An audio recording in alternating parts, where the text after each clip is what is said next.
તમારી પાસે રોયલ એનફિલ્ડનું મીટિયો 350 કે સુપર મીટિયો 650 બાઇક હશે તો તમે એક પ્રોબ્લેમ હંમેશા ફેસ કર્યો હશે કે એનો જે અહીંયા ટાઈમ જો શો કરે છે એ ટાઈમ પાછો પડી જાય છે.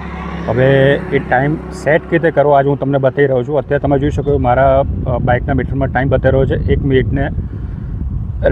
1 વાગ્યાને 16 મિનિટ અને એકચ્યુઅલ થયો છે અત્યારે 1 વાગ્યાને 54 મિનિટ.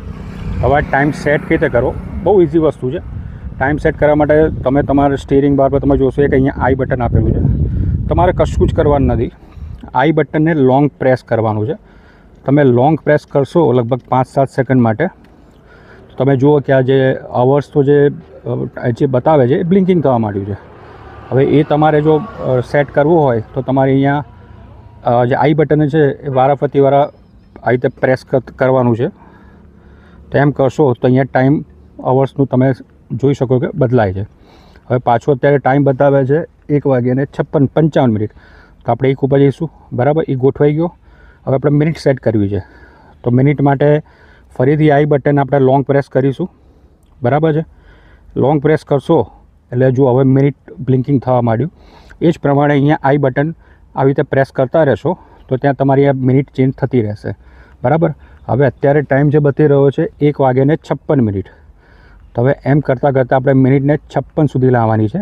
આવી રીતે જ પ્રેસ કરતાં રહીને તમે જુઓ અત્યારે 35, 36, 38, 39, 40, 41, 42 એ રીતે પ્રેસ કરતાં આપણે એને 1:56 સુધી લાવવું છે, બરાબર. જોતા રહેજો તમે.